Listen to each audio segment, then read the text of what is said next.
Assalamualaikum warahmatullahi wabarakatuh. Di sini saya sebagai perwakilan kelompok 4 akan memperkenalkan anggota kelompok 4. Yang pertama ada Fahira Putri Sosan, yang kedua ada Hanifatul Zahira Yana Dewi, yang ketiga saya sendiri Putri Yunita, dan yang keempat ada Siti Nurul ini. Di sini kita akan mempresentasikan hasil diskusi kita ya tentang finding techniques for recruitment discovery. Yang pertama akan dijelaskan oleh Siti Nurul Aini. Kepada Siti Nurul Aini dipersilakan. Di sini saya dari perwakilan kelompok akan memaparkan terlebih dahulu terkait fact-finding teknik. Apa sih fact-finding teknik itu? Di sini saya akan menjelaskan fact-finding teknik adalah sebuah teknik yang dapat digunakan oleh sistem analis untuk mengumpulkan fakta-fakta penting dalam membangun database application yang diperlukan. Nah, di sini adanya fakta-fakta untuk pengumpulan data ini sangat diperlukan ya teman-teman, karena untuk memulai sebagai sistem analis kita harus mengetahui untuk siapa, bagaimana sistem tersebut akan dipakai, terkait data-data sebelumnya pasti kita butuhkan. Fact-finding teknik biasanya digunakan pada tahapan awal System Development Life Cycle atau SDLC, termasuk pas sistem analis, desain, dan post-implementation review. Di sini ada beberapa teknik yang dapat digunakan dengan fact-finding teknik, yaitu seperti examining documentation, di mana tujuannya untuk memperoleh alasan mengapa database ini dibutuhkan, mengidentifikasi bagian organisasi yang berkaitan dengan masalah, dan memahami sistem saat ini. Ada beberapa dokumen yang dapat diuji sesuai dengan tujuannya. Yang kedua, interview, di mana proses pengumpulan informasi dari individu secara face to face, yang mana memperoleh fakta. Interview juga dapat digunakan untuk melakukan validasi dan klarifikasi fakta, mengidentifikasi requirement, dan pengumpulan ide serta opini. Yang ketiga yaitu observing the organization in operation, yang mana teknik sistem yang dapat berpartisipasi dalam suatu perusahaan, di mana mempelajari alur dokumentasi, menerapkan sistem yang sudah ada, dan berinteraksi dengan user, di mana teknik ini dapat digunakan ketika data-data sudah terkumpul, masih dipertanyakan kebenarannya, atau beberapa aspek yang kompleks dari sebuah sistem menghalangi penjelasan yang jelas dari end user. Kemudian ada 4 teknik, yaitu research, yang mana teknik ini menguji permasalahan yang sudah terselesaikan sebelumnya oleh suatu aktor atau dokumen. Hal ini dapat digunakan dan dilakukan dengan mencari berbagai informasi dari database, buku, studi kasus, dan internet. Teknik research ini dapat menghemat waktu jika permasalahannya sudah terpecahkan sebelumnya. Yang kelima, kuesioner, yang mana digunakan untuk mengumpulkan informasi dari sebuah kelompok besar. User dapat menjawab berbagai pertanyaan dalam sebuah dokumen yang diberikan sistem analis. Untuk cara teknik fact-finding itu ada 5 yang telah saya jabarkan di atas tadi.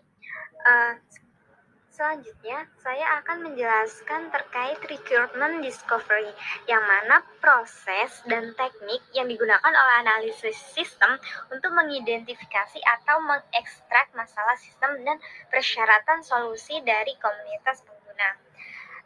Dan juga saya akan menjelaskan terkait sistem recruitment, yaitu sesuatu yang harus dilakukan oleh sistem informasi atau properti yang harus dimiliki. Juga disebut sebagai persyarat bisnis. Kemudian di sini saya menjelaskan terkait functional recruitment, yang mana adalah suatu yang harus dilakukan oleh sistem informasi. Di sini ada functional recruitment dan ada non-functional recruitment, yang mana perbedaannya di sini sangat jelas ya. Kalau functional recruitment itu dia melakukan Jadi dari sistem tersebut yang melakukannya. Akan tetapi kalau non-functional recruitment itu bagaimana? Itu properti atau kualitas yang harus dimiliki sistem. Jadi di sini keharusan sistem untuk memiliki atau sudah memiliki terkait prosedur seperti pertunjukan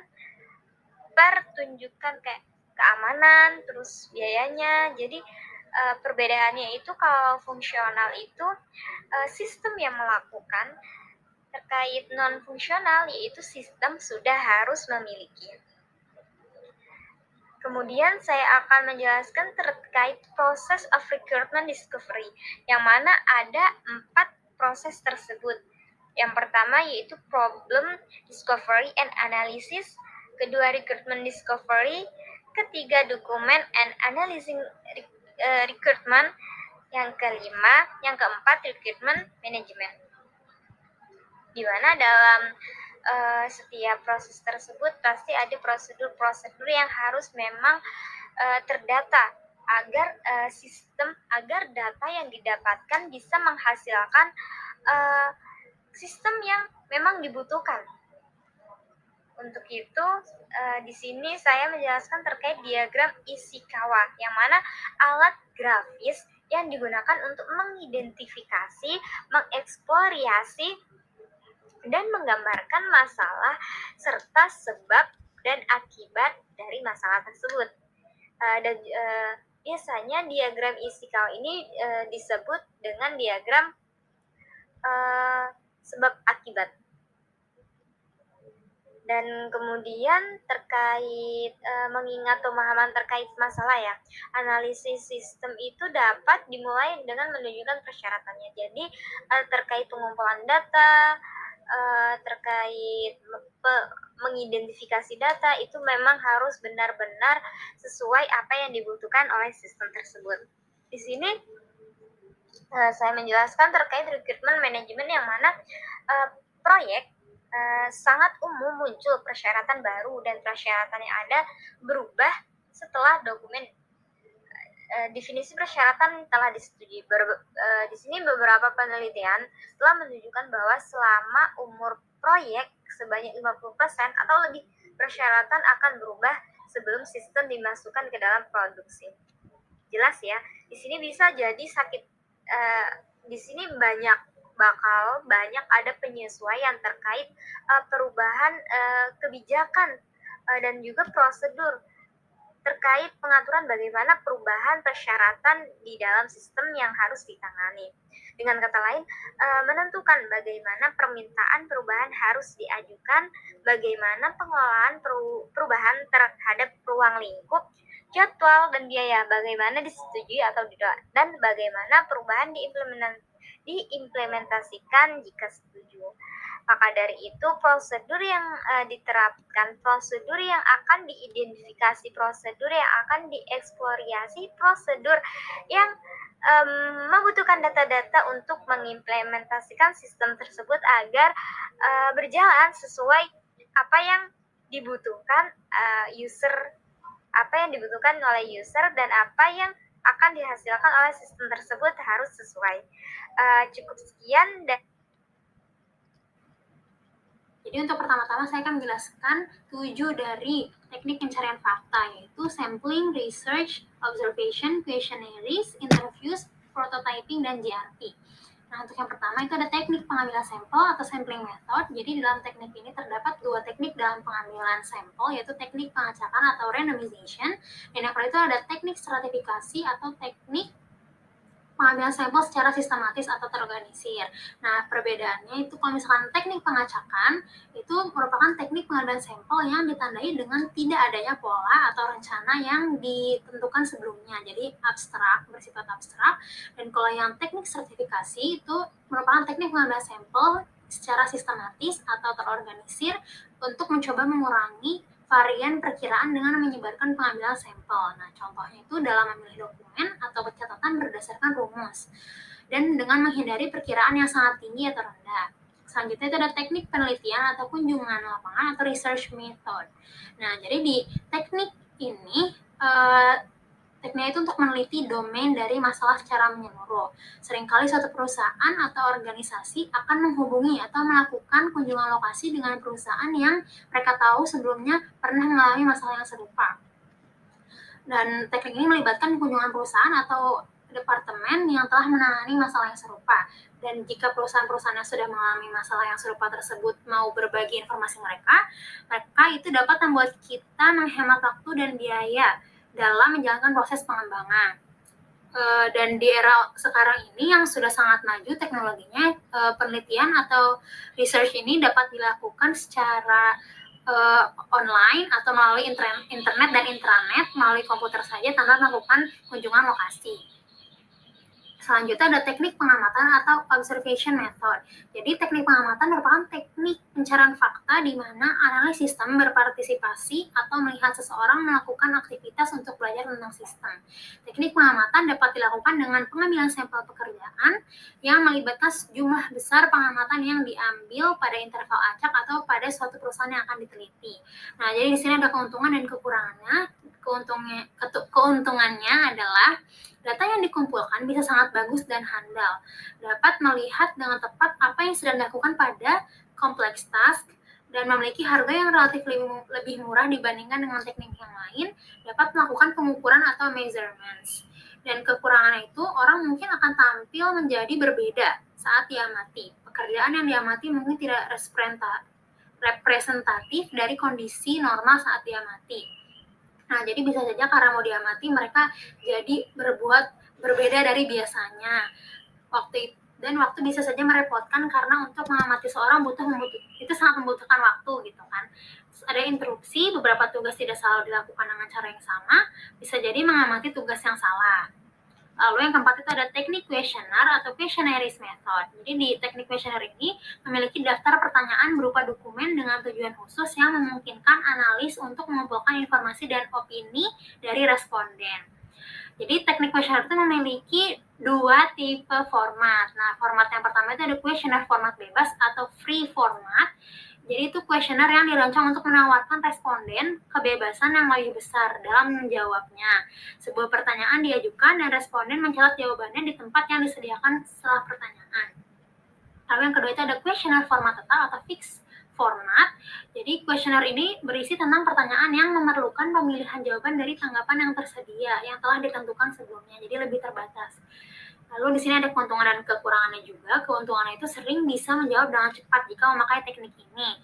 Dan orang dapat menyelesaikannya dengan nyaman, tanpa harus seperti wawancara gitu ya, jadi lebih private. Lalu caranya relatif murah untuk mengumpulkan data dari jumlah yang besar, mengizinkan anonimitas dari pengisi kuesioner, dan tanggapan atau hasil kuesioner dapat dikalkulasikan atau dihitung dengan cepat. Nah, kekurangannya itu tingkat pengembalian kuesioner seringkali rendah, bisa tidak dibalikan atau bahkan tidak dijawab. Terus tidak ada jaminan bahwa seorang akan menjawab semua pertanyaan dari kuesioner. Lalu tidak ada kesempatan untuk menjelaskan atau menulis ulang kesalahpahaman dari pertanyaan tersebut, tidak dapat mengamati bahasa tubuh pengisi kuesioner, dan sulit untuk mempersiapkan kuesioner itu sendiri. Lalu yang kelima itu ada teknik wawancara atau interview method. Jadi di teknik wawancara ini merupakan teknik pencarian fakta di mana analis sistem mengumpulkan informasi dari individu melalui interaksi tatap muka. Umumnya wawancara pribadi diakui sebagai teknik pencarian fakta yang paling penting dan paling sering digunakan. Adapun jenis wawancara yaitu ada dua. Yang pertama, wawancara tidak terstruktur, dilakukan hanya dengan tujuan umum atau subjek dalam pikiran dengan sedikit. Jika ada pertanyaan spesifik, pewawancara mengandalkan orang yang diwawancarai untuk menyediakan kerangka kerja dan mengarahkan percakapan.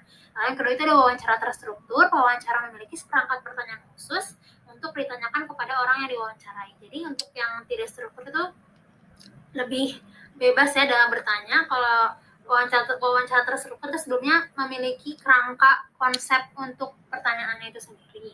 Lalu ada jenis pertanyaan juga ada dua. Yang pertama pertanyaan terbuka, yaitu pertanyaan yang memungkinkan orang yang diwawancarai untuk menanggapi dengan cara apapun. Lalu yang kedua itu ada pertanyaan tertutup, itu merupakan sebuah pertanyaan yang membatasi jawaban untuk pilihan tertentu atau tanggapan singkat tersebut. Jadi kayak perbedaannya itu untuk pertanyaan terbuka dan tertutup itu cara menjawabnya. Kalau terbuka itu bebas tanpa ada batasan, kalau misalkan tertutup tuh lebih membatasi jawaban untuk pilihan. gitu. Terus keuntungan dan kekurangannya, keuntungannya itu memberikan para analis kesempatan untuk memotivasi orang yang diwawancarai untuk menanggapi secara bebas dan terbuka, mengizinkan analis untuk menyelidiki lebih banyak umpan balik, mengizinkan analis untuk beradaptasi atau mengadaptasi, menyusun ulang pertanyaan untuk setiap individu. Analis dapat mengamati komunikasi non-verbal atau verbal. Nah, kekurangannya itu memakan banyak waktu. Kesuksesan sangat bergantung pada keterampilan antar hubungan manusia, antar analis dengan individu yang diwawancara. Lalu kurang praktis dalam hal lokasi juga.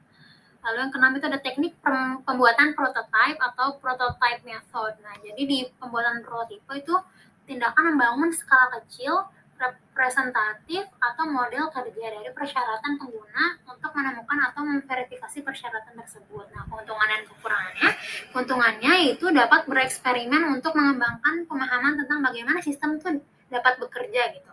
Dan untuk membantu dalam menentukan kelayakan penggunaan sistem sebelum dilakukan pengembangan. Berfungsi sebagai mekanisme pelatihan, membantu dalam membuat rencana dan skenario pengujian. Yang terakhir dapat meminimalisi waktu yang dihabiskan untuk pencarian fakta. Dan kekurangannya pun ada juga. Yang pertama itu pengembang mungkin perlu dilatih untuk membuat prototipe. Pengguna dapat mengembangkan ekspektasi yang tidak realistis atau berlebihan ya ekspektasinya, lalu bisa memperpanjang jadwal pembangunan. Lalu yang terakhir yaitu JRP method.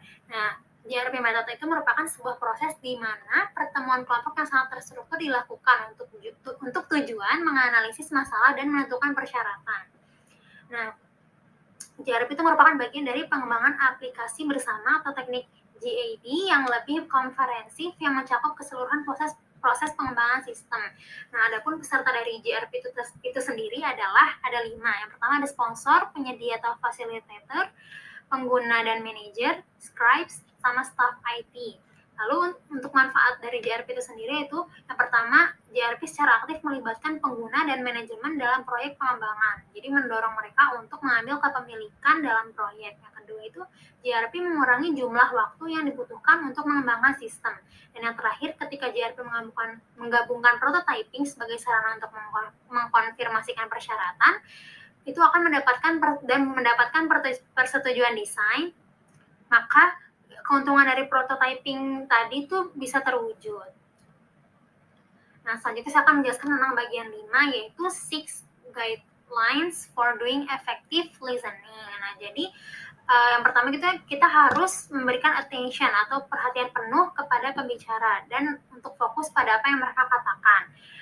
Lalu untuk selalu bersabar, membiarkan pembicara menyelesaikan apa yang mereka katakan sebelum menyela atau menanggapi. Hindari untuk berasumsi bahwa kita tuh tahu bahwa mereka tuh akan mengatakan sesuatu atau menyelesaikan kalimat mereka jadi kita menyelesaikan kalimat mereka untuk mereka sendiri. Lalu tunjukkanlah empati. Coba tempatkan diri Anda pada posisi pembicara dan pahami sudut pandang mereka. Akui perasaan dan emosinya dengan merenungkan pernyataannya. Lalu, ajukan pertanyaan terbuka untuk mengklarifikasi apa yang dikatakan pembicara dan untuk menunjukkan bahwa Anda tertarik untuk memahami sudut pandang mereka. Tapi hindari pertanyaan yang mengarahkan atau pertanyaan yang terdengar menghakimi atau konfrontatif. Lalu memparafrase untuk mengulangi apa yang dikatakan pembicara dengan kata-kata Anda sendiri untuk mengkonfirmasi bahwa Anda memahami pesan mereka dengan benar. Yang terakhir itu memberikan umpan balik. Setelah pembicara selesai berbicara, berikan umpan balik yang menunjukkan bahwa Anda mendengarkannya dengan aktif. Lalu saya akan menjelaskan bagian 6, yaitu bahasa tubuh dan proxemics. Bahasa tubuh mengacu pada sinyal dan gerakan nonverbal yang digunakan orang untuk mengomunikasikan pikiran dan perasaan mereka. Ini dapat mencakup ekspresi wajah, gerak tubuh, postur, kontak mata, dan nada suara. Bahasa tubuh dapat menyampaikan emosi, niat, dan sikap, serta dapat memberikan isyarat penting untuk membantu menginterpretasikan makna di balik komunikasi verbal. Lalu kalau untuk proxemic, di sisi lain mengacu pada studi tentang bagaimana orang menggunakan ruang dan jarak untuk berkomunikasi. Ini termasuk bagaimana orang memposisikan hubungannya dengan orang lain, seberapa dekat mereka, dan bagaimana mereka menggunakan penghalang fisik seperti meja atau yang lainnya. Proxemic juga dapat mencakup penggunaan sentuhan yang dapat digunakan untuk mengkomunikasikan agresi atau emosi. Lalu kenapa sih seorang analis itu harus memperhatikan dua hal tersebut? Karena sebagai seorang analis sistem, penting untuk memiliki keterampilan komunikasi yang baik agar dapat secara efektif mengumpulkan persyaratan dan memahami kebutuhan pemangku kepentingan atau klien atau yang lainnya. Lalu bahasa tubuh dan proxemic itu penting dalam memfasilitasi diskusi dan pertemuan kelompok yang efektif. Seorang analis sistem dapat menggunakan pengetahuannya tentang isyarat nonverbal ini untuk membantu mengelola dinamika kelompok dan memastikan bahwa setiap orang terlibat dan berpartisipasi dalam diskusi. Nah, secara keseluruhan, bahasa tubuh dan proxemic ini adalah keterampilan penting yang wajib atau harus dimiliki seorang analis sistem untuk menjadi komunikator yang efektif dan membangun hubungan positif dengan pemangku kepentingan atau dengan orang-orang yang berhubungan dengan analisis sistem itu sendiri. Ingin menjelaskan terkait dengan GRP atau Joint Requirement Planning. GRP adalah proses di mana pertemuan kelompok yang sangat terstruktur dilakukan dengan tujuan untuk menganalisa masalah dan mendefinisikan persyaratan. GRP adalah bagian dari pengembangan aplikasi bersama yang lebih komprehensif atau teknik GAD yang mencakup proses pengembangan sistem secara keseluruhan. Ada beberapa individu yang terlibat dalam sesi GRP sesuai dengan peran mereka masing-masing. Yang pertama ada sponsor. Setiap sesi GRP yang berhasil membutuhkan satu orang yang disebut sebagai sponsor.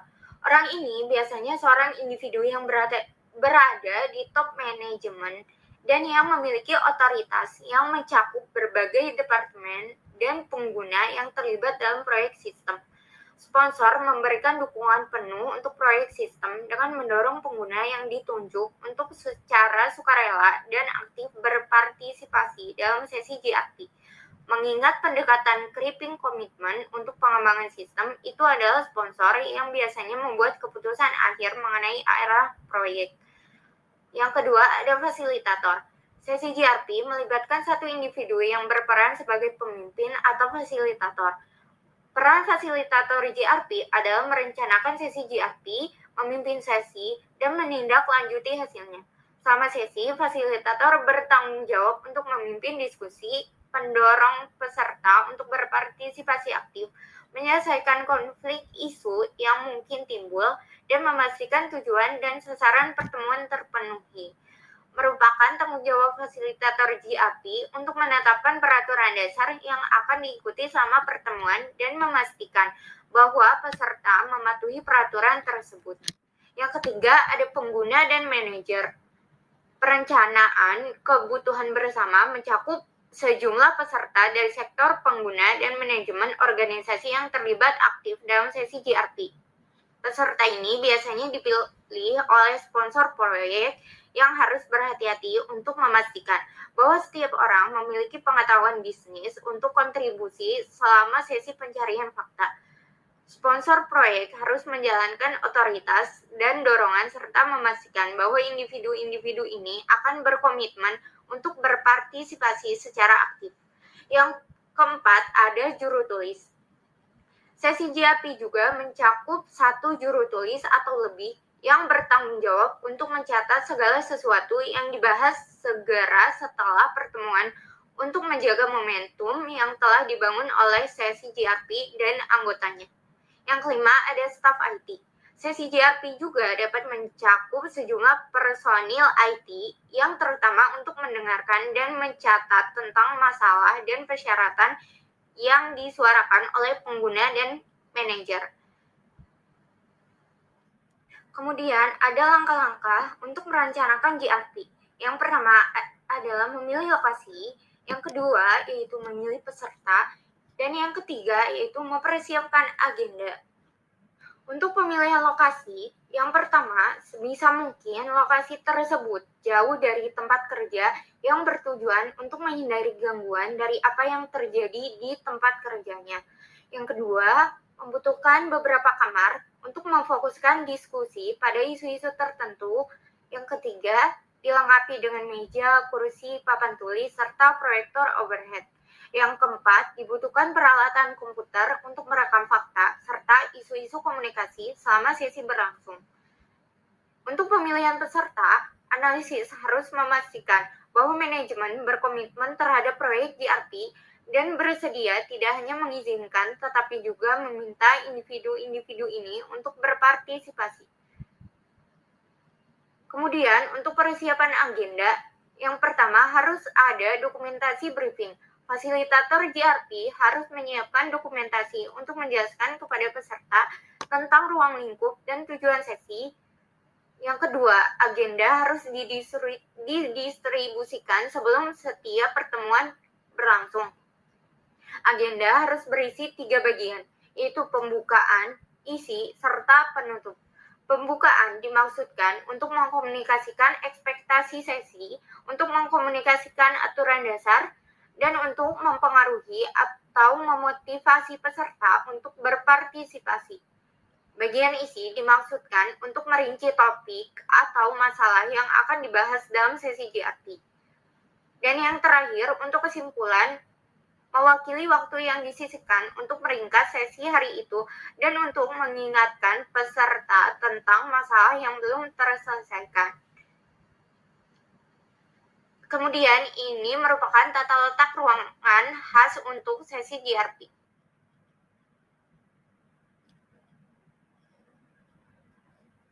Ada beberapa pedoman untuk melakukan sebuah sesi GRP. Yang pertama, jangan menyimpang dari agenda. Kedua, tetap pada jadwal yang ditentukan. Ketiga, pastikan bahwa juru tulis dapat membuat catatan. Keempat, hindari penggunaan jargon teknis. Kelima, menerapkan keterampilan resolusi konflik. Keenam, memungkinkan cukup istirahat. Ketujuh, mendorong kelompok konsensus. Kedelapan, mendorong pengguna dan partisipasi manajemen tanpa menginginkan individu untuk mendominasi sesi. Kesembilan, pastikan bahwa peserta mematuhi aturan-aturan dasar yang ditetapkan. Selanjutnya saya akan membahas tentang beberapa manfaat menggunakan JRP sebagai teknik pencarian fakta. JRP atau Joint Fact Finding adalah teknik pencarian fakta yang melibatkan kolaborasi antara berbagai pihak dengan tujuan mencapai kesepakatan dan pemahaman yang lebih baik tentang isu yang kompleks. Ada beberapa manfaat menggunakan JRP sebagai teknik pencarian fakta. Yang pertama, meningkatkan kualitas informasi dalam JRP. Berbagai pihak yang terlibat dalam pencarian fakta bekerja sama untuk mencari informasi dan data yang diperlukan untuk memahami isu tersebut. Keterlibatan berbagai perspektif dan pengetahuan dari berbagai pihak dapat meningkatkan kualitas informasi dan memperbaiki kelemahan dalam analisis informasi yang dilakukan oleh satu pihak. Yang kedua, meningkatkan transparansi. Melalui JRP, semua pihak yang terlibat mempunyai kesempatan yang sama untuk menyampaikan perspektif dan pengetahuan yang dimiliki. Hal ini dapat meningkatkan transparansi dalam proses pengambilan keputusan dan meminimalisir terjadinya konflik akibat ketidakadilan. Yang ketiga, meningkat kepercayaan dan kelegaan. JRP membantu membangun kepercayaan antar pihak dengan cara melibatkan semua pihak yang terlibat dalam proses pencarian fakta, sehingga semua pihak merasa dihargai dan memiliki kesempatan yang sama untuk menyampaikan pendapat mereka. Hal ini dapat mengurangi ketegangan dan meningkatkan kelegaan dalam konteks isu yang kompleks. Yang keempat, meningkatkan pemahaman bersama. Dalam JRP, berbagai pihak yang terlibat bekerja sama untuk mencari solusi terbaik untuk mengatasi masalah. Proses ini dapat meningkatkan pemahaman bersama tentang isu yang kompleks dan menghasilkan kesepakatan yang lebih baik. Yang kelima, menyelesaikan konflik. JRP dapat membantu menyelesaikan konflik atau perselisihan antar pihak dengan menyediakan platform yang adil dan transparan untuk berdialog dan mencari solusi bersama. Hal ini dapat menghasilkan kesepakatan yang dapat diterima oleh semua pihak yang terlibat dalam konflik. Yang keenam, JRP secara aktif melibatkan pengguna dan manajemen dalam proyek mendorong mereka untuk mengambil kepemilikan proyek. Yang ketujuh, JRP mengurangi jumlah waktu yang dibutuhkan untuk mengembangkan sistem. Dan yang terakhir, yang kedelapan, ketika JRP memasukkan prototyping sebagai sarana untuk mengkonfirmasi persyaratan dan mendapatkan persetujuan desain, manfaatnya prototyping akan direalisasikan.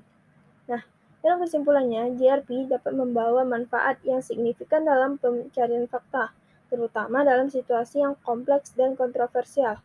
Melalui kolaborasi antar pihak, GRP dapat meningkatkan kualitas informasi, transparansi, kepercayaan, pemahaman bersama, dan dapat membantu menyelesaikan konflik. Selanjutnya, tentang strategi pencarian fakta yang akan memaksimalkan waktu. Strategi pencarian fakta yang efektif harus mempertimbangkan banyak faktor, seperti ketersediaan informasi, keakuratan, dan relevansi. Berikut beberapa strategi pencarian fakta yang akan memaksimalkan waktu bersama dengan pengguna akhir. Yang pertama, tentukan tujuan pencarian fakta sebelum memulai pencarian fakta. Penting untuk menentukan tujuan yang jelas dan spesifik.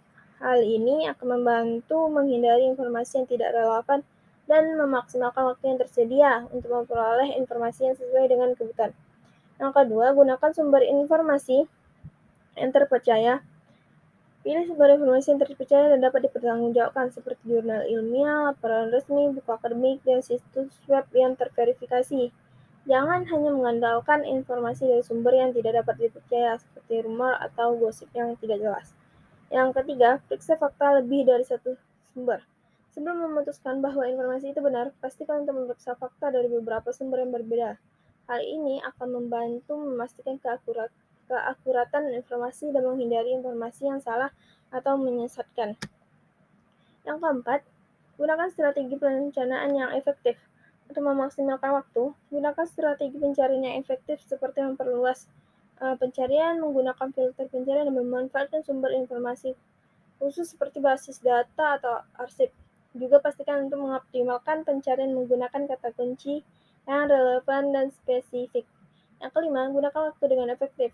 Ketika melakukan pencarian fakta, pastikan untuk memanfaatkan waktu dengan efektif. Hal ini dapat dilakukan untuk memfokuskan diri pada informasi yang penting dan relevan, menghindari informasi yang tidak relevan, dan membuat catatan yang jelas dan terorganisir.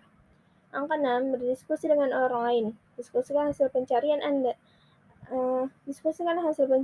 dengan orang lain yang memiliki pengetahuan atau kepentingan yang sama. Diskusi ini dapat membantu mengidentifikasi kelemahan dan kelebihan dari informasi yang ditemukan, serta membantu mencari sumber informasi yang lebih baik dan lebih lengkap. Nah, dalam kesimpulannya, strategi pencarian fakta yang efektif membutuhkan perencanaan, penggunaan sumber informasi yang terpercaya, memeriksa fakta dari beberapa sumber, menggunakan strategi pencarian yang efektif, memanfaatkan waktu dengan efektif, dan berdiskusi dengan orang lain. Dengan menerapkan strategi pencarian fakta yang baik, waktu yang tersedia dapat dimanfaatkan dengan efektif dan informasi yang relevan dan akurat dapat ditemukan. Sekian presentasi diskusi dari kelompok 4. Apabila ada kekurangan dan salah, kita mohon maaf yang sebesar-besarnya. Kita akhiri, wabillahi taufiq wal hidayah. Wassalamualaikum warahmatullahi wabarakatuh.